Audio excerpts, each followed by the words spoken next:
दोस्तों, आप सभी का हमारे YouTube चैनल ठाकुर सर में हार्दिक स्वागत और अभिनंदन। आज हम आपके लिए लेकर आए हैं मानव पाचन तंत्र, ह्यूमन डाइजेस्टिव सिस्टम। दोस्तों, मानव पाचन तंत्र एक बहुत ही इंटरेस्टिंग और बहुत ही सुलझा हुआ टॉपिक है। दोस्तों, इसके पढ़ने का आनंद कुछ अलग ही है। प्यारे दोस्तों, हम मानव पाचन तंत्र की चर्चा करें। सबसे पहली बात, ह्यूमन पाचन तंत्र जो होता है एक जटिल तंत्र होता है। अर्थात हम कहें कि मानव पाचन तंत्र जो होता है उसमें पाचन की जो क्रिया होती है उस क्रिया में हम जटिल पदार्थों को सरल पदार्थों में कन्वर्ट करते हैं। हम जो भी खाना खाते हैं, जैसे आपने चावल खाया है, आपने रोटी खाई है, आपने दाल खाई है, तो उन सभी के अंदर जो पदार्थ होते हैं वो जटिल पदार्थ है। तो उन जटिल पदार्थों को सरल पदार्थों में तोड़ना हमारा पहला कार्य है।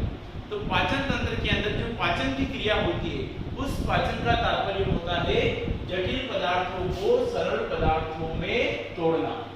अब ये जटिल पदार्थ सरल पदार्थों में जो टूटते हैं उस संपूर्ण क्रिया को हम देखें तो यह दो चरणों में होती है, भौतिक और रासायनिक चरण। भौतिक परिवर्तन के साथ साथ में रासायनिक परिवर्तन या भौतिक और रासायनिक दोनों क्रियाएं शामिल होती है। अब कैसे देखिए, जब आप खाना खाते हो तो खाना जो होता है हमारे मुख गुहा में जाने के बाद में हम जो मुख की कैविटी होती है उसमें जाने के पश्चात हम उसको चबाने का कार्य करते हैं, जो हमारे दांतों के द्वारा किया जाता है। तो ये भौतिक क्रिया है।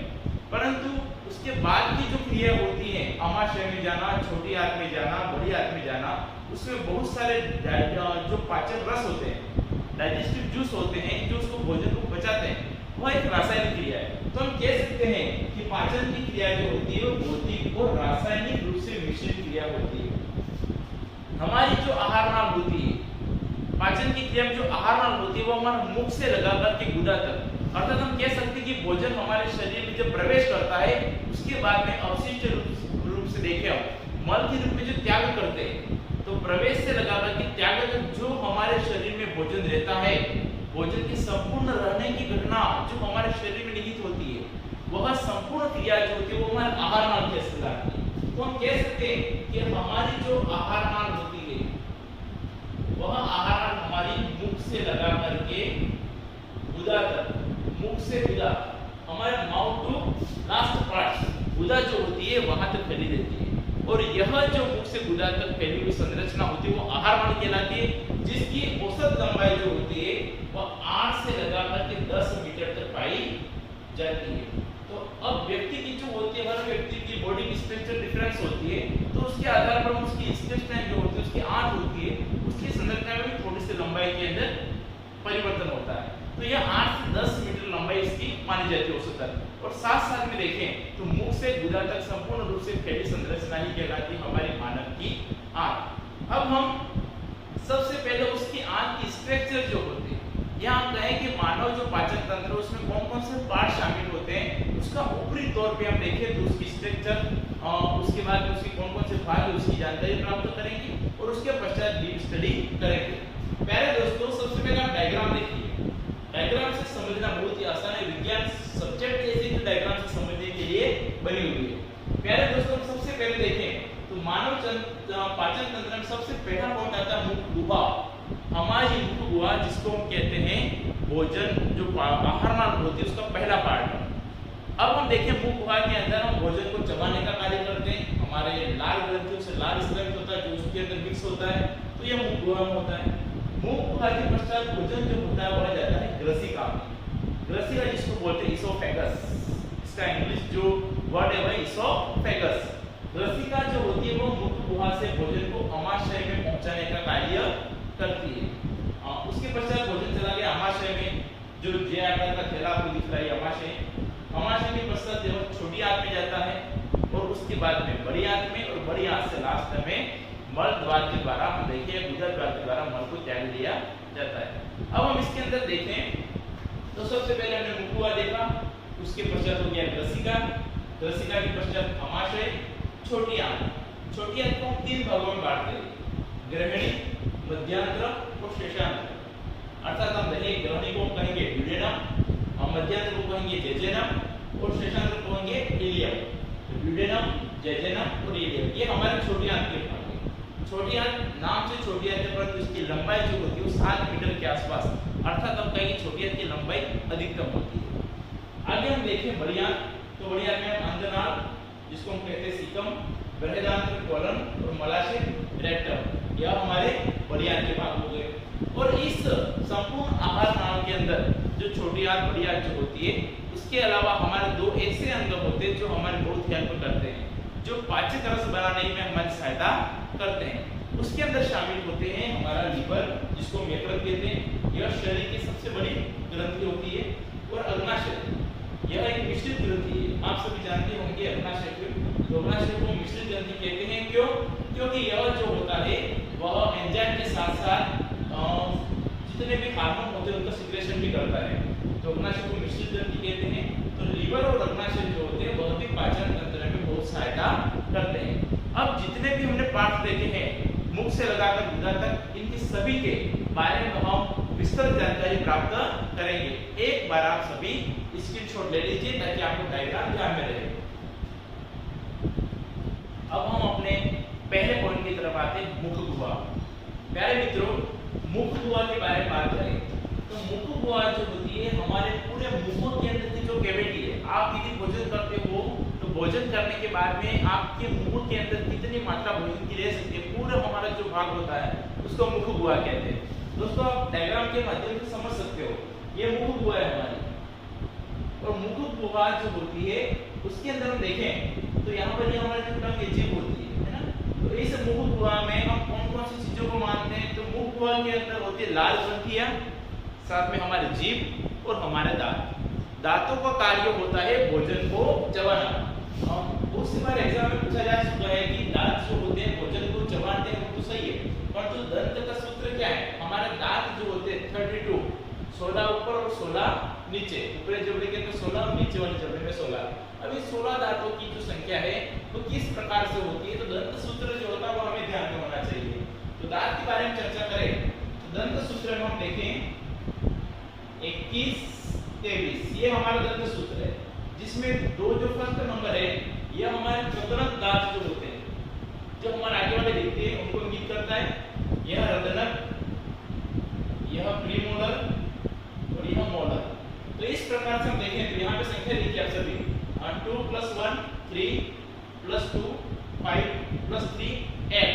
अर्थात हम देखें तो हमारे इस पूरे जो मुख गुहा में जो दांत है उसको हम यदि 4 भागों में बांट दें तो एक तरफ हो गए 8 दांत, एक तरफ 8, फिर 8 और फिर 8, अर्थात टोटल हम देखें तो 16 ऊपर और 16 नीचे बराबर हो गए 32। तो यह हमारा दंत सूत्र कहलाता है, ठीक है। और दांतों का कार्य होता है भोजन को अच्छे से चबाना। उसके बाद में देखें लाल ग्रंथियों के बारे में। आप सभी जानते हैं कि हमारे मुंह में जो लार आती है यह भोजन को देख के या समोसों को देख के ज्यादा स्ट्राइक होती है। तो लार का आना जो होता है वह हमारे बहुत फायदेमंद होता है। लार जो होती है उसके अंदर 3 जोड़ी ग्रंथियां होती है जो लार स्ट्राइक करती है। सबसे पहली ग्रंथि पैरोटिड ग्रंथि, उसके बाद में सबलिंगुअल और सबमैंडिबुलर। अर्थात हम देखें तो इन तीनों ग्रंथियों के अंदर जो होती है, तीनों ग्रंथियों का कार्य होता है लार को स्रावित करना। पर तो सबसे महत्वपूर्ण ग्रंथि के बारे में देखें हम तो वह है पैरोटिड ग्रंथि। पैरोटिड ग्रंथि जो होती है वह हमारे कान के पास में पाई जाती है दोनों तरफ। अब ये पैरोटिड ग्लैंड जो होती है वो लार स्रावित करती है, और इससे जो स्रावित लार के अंदर जो एंजाइम होता है उसका नाम होता है टाइलिन। तो टाइलिन एंजाइम जो होता है वह इस पैरोटिड ग्रंथि के द्वारा स्रावित किया जाता है। दोस्तों हम देखें लार में कौन से एंजाइम होते हैं, तो टाइलिन है, एमाइलेज है और लाइसोजाइम है। तो हमने 3 एंजाइम देखे, टाइलिन, एमाइलेज और लाइसोजाइम। अब इसमें से जो एंजाइम के बारे में चर्चा करें तो टाइलिन और एमाइलेज जो होता है, यह एंजाइम जो होता है वो स्टार्च या मंड का पाचन करता है। आलू के अंदर स्टार्च है, चावल में स्टार्च है, तो उसको पचाने का कार्य जो मंड होता है उस मंड को पचाने का कार्य हम देखें तो मैंने लिख दिया मंड या स्टार्च जो होता है उस स्टार्च को बदलने का कार्य करता है, और स्टार्च को चेंज करके ग्लूकोज जैसे छोटे अणुओं में कन्वर्ट कर देता है। तो यहाँ पर इस स्टार्च या मंड का पाचन जो होता है वो टाइलिन एंजाइम के द्वारा किया जाता है। और लाइसोजाइम जो होता है यह बैक्टीरिया जो होता है, आप जब भी भोजन करते हो भोजन में जो बैक्टीरिया है उन जीवाणु का नाश करने के लिए या उनको नष्ट करने का कार्य जो होता है वह लाइसोजाइम के द्वारा किया जाता है। तो आप इस बात को समझ ही गए होंगे कि हमारे मुख गुहा में लाल ग्रंथियां होती थी जिससे लाल स्रावित होती है और इस लाल के अंदर टाइलिन, एमाइलेज और ग्लाइसोजाइम एंजाइम होते हैं और यह भोजन जो होता है उसमें जीवाणु को नष्ट करने के साथ में स्टार्च या मंड का पाचन करते हैं। हमारे मुख में सिर्फ स्टार्च और मंड का पाचन होता है, इसके अलावा किसी दूसरे पोषक पदार्थ का पाचन नहीं होता। उसके बाद में दांत जो होते हैं हमारे, उसकी संख्या हम पता ही है 32 है, जिसका सूत्र होता है 21 23, जिसमें हम कई कर्तनक, रदनक, अग्रचौवर्णक और चौवर्णक। आगे हम देखें मुख गुहा के बाद में हमारे जो दूसरा पार्ट आएगा वो है ग्रसिका, जिसको हम कहते हैं इसोफेगस। इसोफेगस जो होता है उसका सिर्फ एक ही कार्य होता है, भोजन को मुख गुहा से लगा करके अमाशय में पहुंचना। अब यहाँ पर आपके पास में जो भोजन है आपने चबाया है, तो ये जो भोजन तैयार हुआ ये यहाँ से जाएगा हमारे अमाशय में। तो अमाशय में ले जाने के लिए जो बीच का जो मार्ग होता है जिसको हम कहते हैं ग्रसिका, इसके साथ ये देखें तो ये जो कॉमन पार्ट होता है, जैसे हम देखा ये हमारा हो गया नाक। अब नाक के अंदर हम देखें तो श्वसन तंत्र से संबंधित भाग है और मुख गुहा जो थी वो पाचन तंत्र से। तो पाचन तंत्र और श्वसन तंत्र दोनों का सम्मिलित पार्ट कौन सा है, जो कॉमन मार्ग होता है, तो उसको हम कहते हैं ग्रसनी। ग्रसनी जो होता है ये सेकंड ग्रेड एग्जाम में भी पूछा जा चुका है कि पाचन तंत्र और श्वसन तंत्र का सम्मिलित पार्ट क्या कहलाता है, तो उसको हम कहते हैं ग्रसनी, जो पाचन तंत्र में भी सम्मिलित है और श्वसन तंत्र में भी सम्मिलित होती है। शेष जितने भी पार्ट इसके अंदर दे रखे हैं वह सिर्फ पाचन तंत्र से संबंधित होते हैं। तो ग्रसिका का कार्य, इसोफेगस का कार्य क्या होता है, तो यह मुख गुहा से भोजन को अमाशय तक पहुंचाता है। इसके अलावा कोई भी पाचन रस जो होता है उसमें स्रावित नहीं होता और न ही किसी प्रकार का पाचन होता है। पाचन की क्रिया भले मुख से शुरू होती है, परंतु इसोफेगस जो होता है वो सिर्फ एक प्रकार का मार्ग है जो मुख गुहा से अमाशय तक भोजन को पहुंचाने का कार्य करता है। आप एक बार ये दंत सूत्र जो लिखा हुआ है एंजाइम जो होते हैं उसको कॉपी में नोट डाउन कीजिए। अब आगे हम चर्चा करेंगे अमाशय के बारे में। अमाशय जिसको हम कहते हैं स्टोमच, पहले विद्यार्थी हम सभी को दिख रहा है अमाशय। एक बात हमें ये भी ध्यान रखनी है कि भोजन जो मुख गुहा में हमने चबाया जिसमें लार मिक्स होती है, उसको चबाने के बाद में जब आप ग्रसिका से नीचे भेजते हो तो वो जो भाग कहलाता है भोजन का, जो आप यहाँ पर भेज रहे हो, तो ये भोजन का जो पार्ट होता है उस अवस्था को, भोजन की जो अवस्था उसको कहते हैं बोलस। ये भी बहुत सी बार एग्जाम में पूछते हैं कि भोजन जो होता है उसकी बोलस अवस्था क्या है, तो मुख गुहा के बाद में भोजन ग्रसिका से होता हुआ अमाशय में जाता है। तो अमाशय के अंदर एंट्री मारेगा उससे पहले, तो अमाशय में एंटर करने से पहले उसकी अवस्था कहलाती है बोलस। ये आपको जानते रहते हैं। तो अमाशय जो होता है उसके बारे में चर्चा करें तो आपको डायग्राम देख के स्पष्ट हो रहा होगा कि अमाशय जो होता है वो जे आकार का थैला होता है। इसका जो शेप होता है, इसका जो शेप है उसको हम कहते हैं जे शेप। जे आकार का थैला होता है और हम जो वास्तव में कहते हैं खाना खा रहे हो पेट भर गया, तो पेट भरना आप शब्द का उपयोग करते हो अमाशय के लिए ही, ऐसा नहीं कि आंत भर जाती है। आप खाना खाते हो सबसे पहले भोजन जाता है अमाशय में, तो अमाशय जो होता है उसकी फूड होने के बाद में हम कहते हैं हमारा पेट भर चुका है। एक बात आपको ये भी ध्यान रखनी दोस्तों कि अमाशय जो होता है यह एक पेशीय प्रकार का अंग होता है। जब आप भोजन नहीं करते हो तो अमाशय सिकुड़ा हुआ है, जब भोजन करते हो ज्यादा मात्रा में करते हो तो अमाशय जो होता है वो फैलता है। तो अमाशय के फैलने और सिकुड़ने की क्रिया जो होती है उसकी पेशियों द्वारा कंट्रोल होती है और हमारी पाचन तंत्र के अंदर जितने भी आहार नाल है उसमें सबसे मोटी भित्ति और सबसे मजबूत भित्ति जो होती है वह इस अमाशय की होती है। अब ऐसा क्यों है कि अमाशय की भित्ति मजबूत है, तो उसके पीछे भी रीजन है दोस्तों। अमाशय जो होता है उसकी भित्ति जो होती है मोटी होने का जो कारण है वो होता है HCl। इसके बारे में भी हम चर्चा करेंगे। उससे पहले हम देखें कि अमाशय जो होता है उसको कितने भागों में बांटा है, तो 3 भागों में। सबसे पहला भाग है इसका कार्डियक, जो अमाशय का ऊपरी भाग होता है। भोजन अमाशय में आने के पश्चात जो उसको एक्टिवनेस मिलती है, अमाशय उत्तेजित जो होता है उसके फर्स्ट पार्ट जो होता है उसका हम कहते हैं उसका कार्डियक भाग। उसके बाद में जो उसका मेन पार्ट जो बड़ा वाला भाग है इसको हम कहते हैं उसका फंडिक भाग और लास्ट वाला हो गया पायरोनिक भाग। अमाशय के अंदर भोजन जाना और अमाशय से भोजन छोटी आंत में जाना, इन दोनों क्रियाओं को नियंत्रित करने के लिए 2 अवरोधनियां होती है जो इस क्रिया को नियंत्रित करती है। आप यदि खाना खाते हो, खाना खाने के पश्चात में आप यदि लेटते हो तुरंत, तो तो हमें लगता है कि खाना मुंह में आने वाला है, परंतु उसको खाने को रोक कौन रहा है? तो खाना यदि आमाशय में चला गया तो अपने आप तुरंत मुंह में नहीं आएगा। वॉमिट होना जो होती है उसकी भी कुछ क्रिया होती है, तो वह अपने आप नहीं होगी।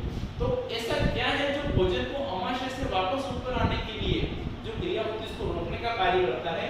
उसको रोकने के लिए जो अवरोध नहीं होती उसको हम कहते हैं जठरागम। नाम से आप याद कर सकते हो कि भोजन आ रहा है, आने को कहते हैं आगमन, तो जठरागम।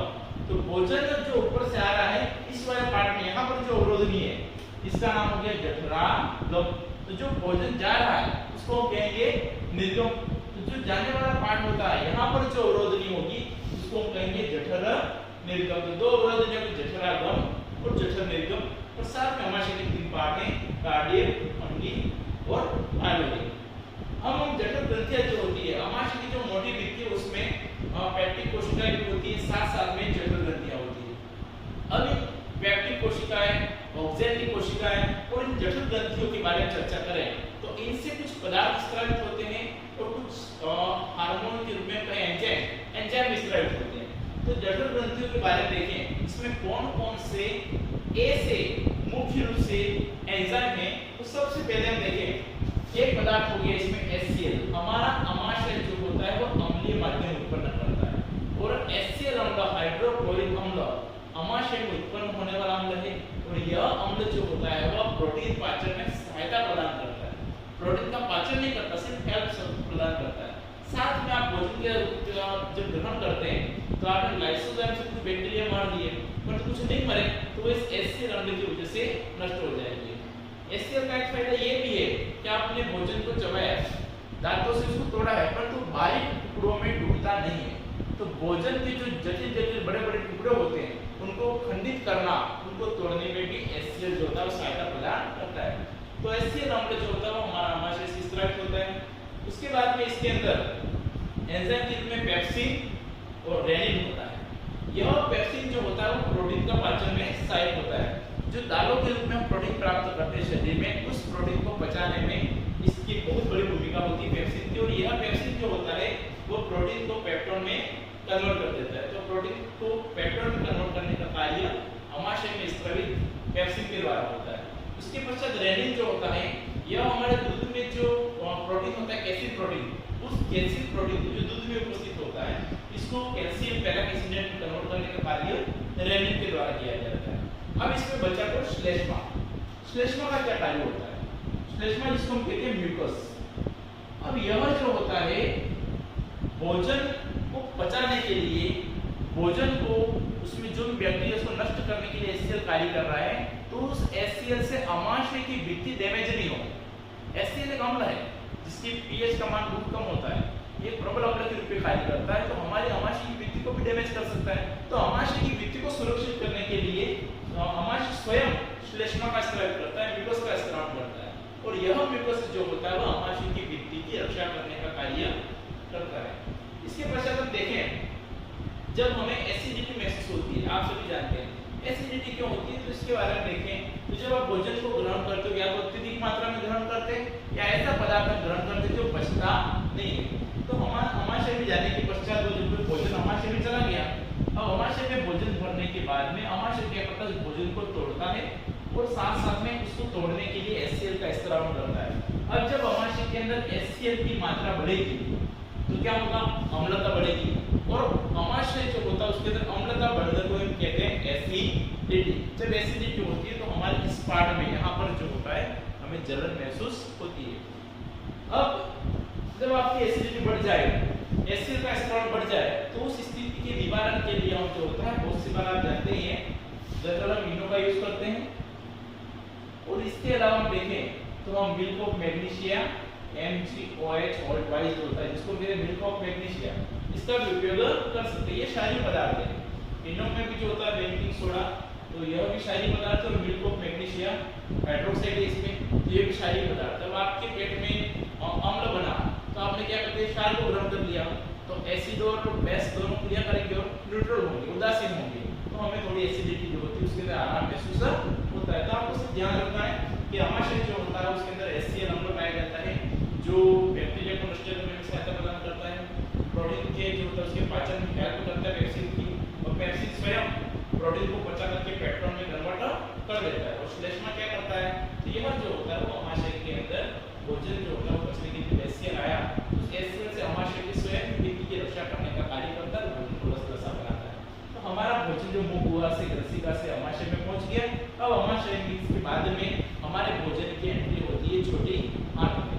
अब जब भोजन छोटी आंत में जाएगा तो उससे पहले हम देखिए ये हमारा भोजन मान लीजिए, तो भोजन को छोटी आंत में जाने से पहले की अवस्था क्या कहलाती है, जिसको हम कहेंगे कायम। ये भी आपको ध्यान रखना है। जो भोजन आपके मुख गुहा से ग्रसिका से अमाशय में जा रहा था उससे पहले की अवस्था को हमने उसको बोला कहा बोलस। अब यहाँ पे अमाशय में पचने के बाद में जो बन गया कन्वर्ट हुआ इसको बोलेंगे कायम। ये दोनों शब्द आप दो ही टर्म है सिर्फ, तो दोनों का आपको ध्यान रखना है, कंफ्यूज नहीं होना है। बोलस और कायम एबीसीडी में बी पहले आता है तो उसको ध्यान रखना, उसके बाद में आता है तो कायम बाद में बनेगा। आप इस प्रकार से भी याद कर सकते हैं। एक बार आप स्क्रीनशॉट जरूर ले लीजिए। अब हम देखेंगे छोटी आंत के बारे में। तो ये जो छोटी आंत होती है वो नाम से ही छोटी है, मैंने आपको पहले ही कहा था। छोटी आंत की लंबाई जो होती है लगभग 7 मीटर होती है। अब छोटी आंत जो होती है उसकी कितने पार्ट बताए थे हमने, 3। कौन कौन से, एक बार देखिए, ग्रहणी, मध्यांतर और शिशांतर, जिसको हम कहेंगे ड्यूडेनम, जेजेनम और इलियम। अब छोटी आंत जो होता है हमारे आहार नाल का, संपूर्ण आहार नाल का सबसे इंपॉर्टेंट कोई पार्ट है वो छोटी आंत है। छोटी आंत जो होती है इसकी लंबाई जो होती है शाकाहारी और मांसाहारी जीवों में डिफरेंस होती है। जो शाकाहारी जीव है उनके अंदर इसकी लंबाई ज्यादा है और मांसाहारी जीवों में इसकी लंबाई कम होती है। एक विशेष बात ये है कि हमारे भोजन का हम कहें कि कंप्लीटली भी कह सकते हैं, परंतु भोजन का सर्वाधिक पाचन और सर्वाधिक अवशोषण जो होता है पचने के बाद में वो हमारी छोटी आंत में ही संपन्न होता है। तो छोटी आंत के बारे में हम देखें, इसके अंदर आप स्ट्रक्चर से समझिए। पहले हमारी जो अमाशय से भोजन आया कायम के रूप में वह जाता है छोटी आंत में। तो ये जो पहला पार्ट है जिसको कहेंगे ग्रहणी, तो छोटी आंत से जो भोजन है छोटी आंत में प्रवेश करता है जिसको हम कहेंगे ग्रहणी।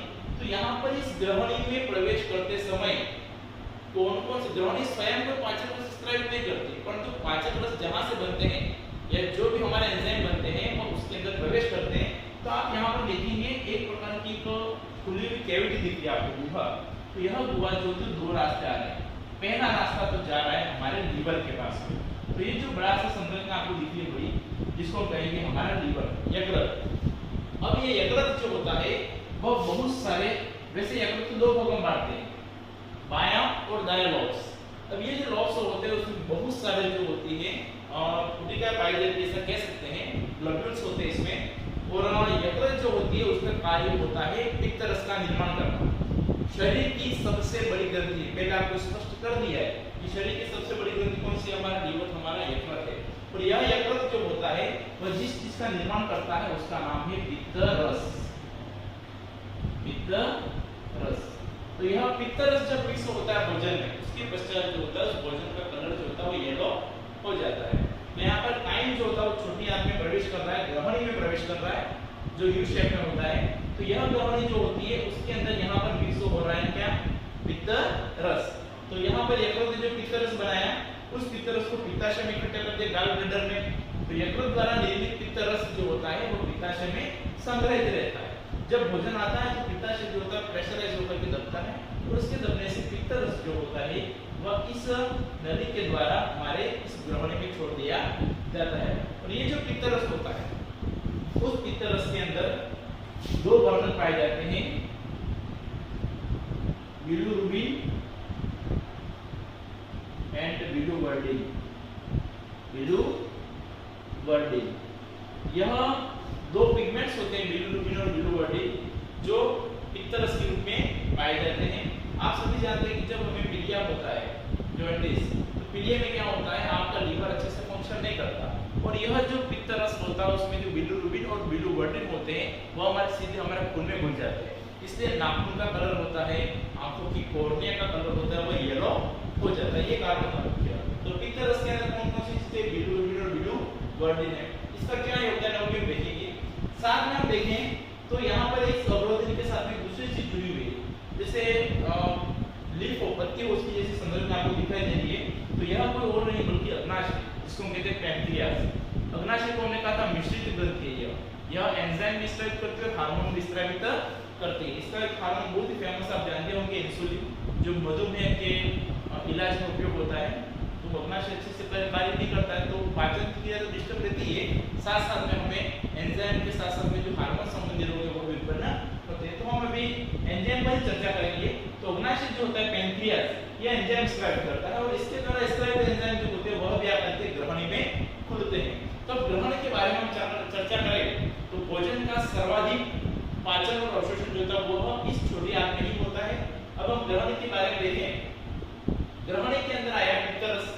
अब आपके पास में जो भोजन था वह जब अमाशय के अंदर गया तो अम्लीय माध्यम था, अम्लीय माध्यम से यह भोजन कहाँ जा रहा है, ग्रहणी में। तो हमारी जो आंत का फर्स्ट पार्ट है ग्रहणी, उस ग्रहणी में भोजन जो जाता है उस भोजन को पचाना है। तो पचाने के लिए इस भोजन जो अम्लीय माध्यम में बना हुआ है उसको क्षारीय में कन्वर्ट करना पड़ता है। यदि वसा का पाचन करता है तो वसा का पाचन करने के लिए हमें अम्लीय माध्यम नहीं बल्कि क्षारीय माध्यम चाहिए। और यहाँ पर टेस्टियल अम्ल है, भोजन कैसा अम्लीय है, तो यह भोजन जब यहाँ पर आता है तो यह पित्तरस जो होगा, जो क्षारीय होता है, यह पित्तरस आकर के उस भोजन में मिल जाता है। तो अब जो अम्लीय भोजन था वो किस में कन्वर्ट हो जाएगा, क्षारीय भोजन में। और जब क्षारीय में कन्वर्ट होगा तो यह पित्तरस जो वसा की जो बड़ी बड़ी गोलिकाएं होती है उसको छोटी गोलिकाओं में कन्वर्ट कर देता है। तो पित्तरस का कार्य ये कह सकते हैं कि यह वसा के पाचन में हेल्प करता है और वसा की बड़ी गोलिकाएं जो होती है इसको छोटी गोलिकाओं में कन्वर्ट करने का कार्य करता है। साथ में अग्नाशय के बारे में देखें तो इससे कुछ एंजाइम एक्सट्रैक्ट होते हैं और जिनका नाम है लाइपेस, ट्रिप्सिन, इरोक्सिन और पित्तरस। पित्तरस तो आप सब जानते हैं लीवर से ये, तो लाइपेस, ट्रिप्सिन और इरोक्सिन यह जो एंजाइम है यह तीनों हमारे एक्सट्रैक्ट करता है कौन, अग्नाशय। अब अग्नाशय जो होता है इसके द्वारा एक्सट्रैक्ट एंजाइम जो होते हैं वो भी छोटी आंत में आकर के मिल जाते हैं, ग्रहणी में आकर के मिल जाते हैं। अब इसमें देखें सबसे पहले लाइपेस का कार्य देखें। तो लाइपेस क्या कार्य करता है, तो लाइपेस जो इमोनोसिक्रिप्ट वसा है, मैंने आपको कहा कि वसा की जो बड़ी गोलिका होती है वो बड़ी गोलिका को छोटी गोलिकाओं में कन्वर्ट करने का कार्य कौन करता है, हमारा यकृत। यकृत से जो पित्तरस आया उस पित्तरस ने वसा की बड़ी गोलिका को छोटी गोलिका में कन्वर्ट कर दिया। अब ये छोटी गोलिका जो होती है उस इमोनोसिक्रिप्ट वसा जो होती है उसको ग्लिसरीन और फैटी एसिड के अंदर कन्वर्ट करने का कार्य हमारा लाइपेस करता है। तो लाइपेस एंजाइम के द्वारा हम इमोनोसिक्रिप्ट वसा को फैटी एसिड और ग्लिसरीन में कन्वर्ट कर देते हैं। साथ में जो प्रोटीन और पेप्टोन्स जो होते हैं, ये पेप्टोन पहले निर्मित हुए थे पेप्सिन एंजाइम से, और जो कुछ बचा हुआ प्रोटीन वापस आ जाए मान लो, तो उस प्रोटीन और पेप्टोन जो होता है उसको पॉलीपेप्टाइड और एमिनो एसिड में कन्वर्ट करने का कार्य करता है ट्रिप्सिन। और ट्रिप्सिन के साथ साथ इरोक्सिन जो होता है वह भी ये कार्य करने की क्षमता रखता है, दोनों रखते हैं, पर ट्रिप्सिन मोस्ट इंपॉर्टेंट है। तो ट्रिप्सिन प्रोटीन और पेप्टोन जो होता है उसको पचाने का कार्य करता है और उसको पॉलीपेप्टाइड और अमीनो अम्ल के रूप में कन्वर्ट कर देता है। तो छोटी आंत जो होती है उस छोटी आंत में भोजन का हम देखें तो कंप्लीटली कह सकते हैं तो भोजन का सर्वाधिक पार्ट जो होता है उसको पचाना और उसको अवशोषण करने का कार्य छोटी आंत में किया जाता है। और यह छोटी आंत नाम से छोटी है परंतु वास्तव में इसकी लंबाई बहुत अधिक होती है, 7 मीटर के आसपास लंबाई पाई जाती है। तो हम देखें दोस्तों तो लाइपेस, ट्रिप्सिन, इरोक्सिन अन्य एंजाइम देखिए इसके अंदर पित्तरस जो होता है जो भोजन को बिलिरुबिन और बिलिरुबिन के द्वारा पित्तरस उसको वसा की बड़ी गोलिका को छोटी गोलिका में कन्वर्ट करता है और इस प्रकार से यह हमारी छोटी आंत भोजन को लगभग कंप्लीटली पचा लेती है और साथ साथ में अवशोषण की क्रिया प्रारंभ हो जाती है। एक बात आपको ये भी याद रखनी कि आंत जो होती है उसकी सतह का क्षेत्रफल बढ़ाना बहुत जरूरी है, क्योंकि मान लीजिए इमेजिन कीजिए कि मान लीजिए ये एक लाइन खींची हुई है, हमारी आंत की नली आपको जो डायग्राम के हिसाब से आपको ऐसा ही लग रहा है कि ये तो नली है, परंतु ये नली जो होती है वो इस स्ट्रक्चर में नहीं होती है, उसका स्ट्रक्चर कैसा होता है समझना बात को। अब आप देखिए दोनों की लेंथ कैसे देखें तो बराबर दिखती है, और जब इसको लंबा करके देखें तो इसकी लंबाई बहुत अधिक है। तो हमारी आंत जो होती है वो बार बार ऐसे अंतर्वलित होती है और रसानुमा, ये जो संरचना आपको दिख रही है इसको हम कहते हैं रसानुकूल। और ये जो रसानुकूल होते हैं वो भोजन के अवशोषण में हमारी काफी मदद करते हैं। तो आंत जो होती है उसकी जो भित्ति होती है वो क्या होती है, अंतर्वलित होकर के बहुत अधिक संख्या में रसानुकूल बनाती है और यह रसानुकूल भोजन के अवशोषण में हमारी सतह का क्षेत्रफल बढ़ाते हैं, जिससे भोजन का अवशोषण आसानी से हो सकता है। इसके बारे में देखिए आगे और छोटी आंत आपको कंप्लीटली समझ में आ गया होगा मेरे ख्याल से। अब हम जाएंगे बड़ी आंत पर। एक बार आप इसका भी स्क्रीनशॉट ले लीजिए दोस्तों। तो बड़ी आंत के बारे में देखिए। तो बड़ी आंत जो होती है, इसका नाम भले बड़ी आंत है परंतु वास्तव में इसकी लेंथ ज्यादा नहीं है। यह लगभग 1.5 मीटर के आसपास मान सकते हैं इसको। और यह बड़ी आंत जो होती है चौड़ाई में अधिक होती है। आप स्ट्रक्चर से समझ सकते हो कि हमारे यहाँ से ग्रहणी के अंदर ड्यूडेनम, जेजुनम, इलियम से और सीकम जो होता है, इस पार्ट को कहेंगे सीकम, अंधनाल।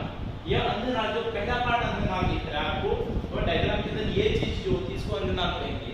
और इस अंधनाल से एक छोटी सी उंगली नुमा संरचना जुड़ी रहती है जिसको हम कहते हैं परिशेषिका, अपेंडिक्स।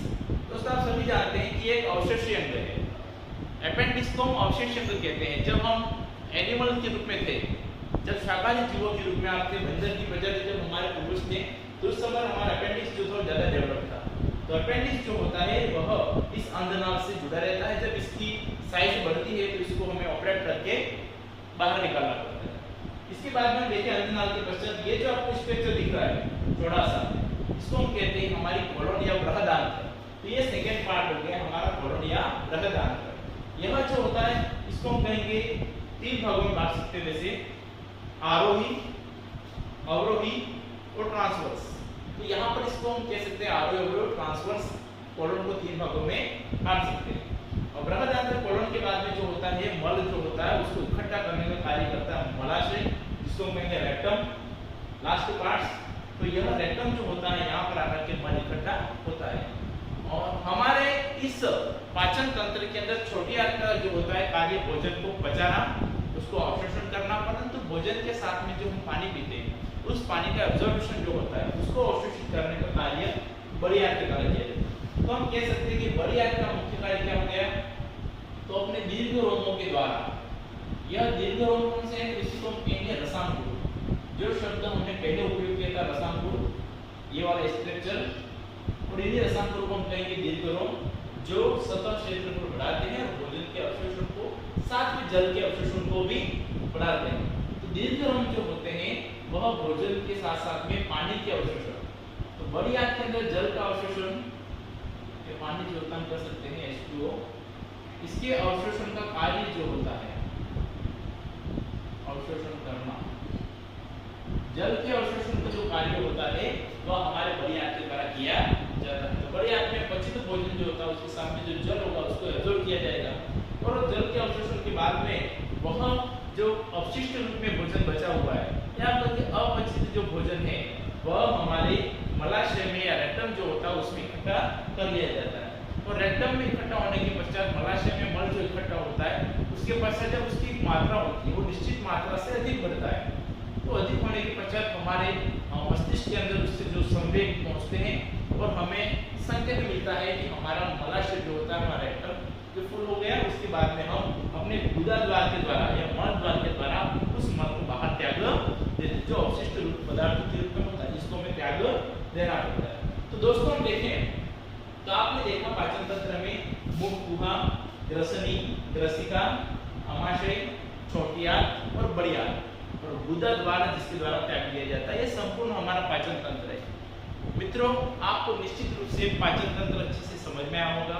हम जब वीडियो बनाते हैं तो उस वीडियो में पाचन तंत्र पढ़ा या कोई भी टॉपिक होगा उस टॉपिक में किसी एक क्लास को लेकर नहीं चलेंगे। हमारा जो वीडियो होगा वह आपके लिए बहुत ही फायदेमंद सिद्ध हो, इसके लिए हम कंपटीशन एग्जाम के तौर पर कौन कौन से प्रश्न आ सकते हैं और कौन से ऐसे प्रश्न हैं जो हमारे अच्छे साबित होंगे उन सभी को शामिल करते हुए पढ़ाएंगे ताकि आप अधिक से अधिक लाभ प्राप्त कर सकें। जो हमारे सब्सक्राइबर पहले से जुड़े हुए हैं, आप जो ठाकुर सर से हमारे YouTube चैनल से जुड़े हुए उन सभी को लंबे समय तक जुड़े रहने के लिए कहेंगे ताकि आपको अधिक से अधिक एग्जाम में फायदा हो। और साथ साथ में हम देखें आप सभी अपने स्टेटस पर इस लिंक को, हमारे चैनल के लिंक को अवश्य रखें ताकि आपके साथी जो दूसरे साइंस से संबंधित या किसी भी कंपटीशन एग्जाम की तैयारी कर रहे हो, साइंस तो हर जगह लगभग आती है, तो आप उसके अंदर आपके मित्र भी फायदा उठा सकें। दोस्तों प्लीज वीडियो को लाइक करें, सब्सक्राइब करें और अधिक से अधिक शेयर करें। धन्यवाद।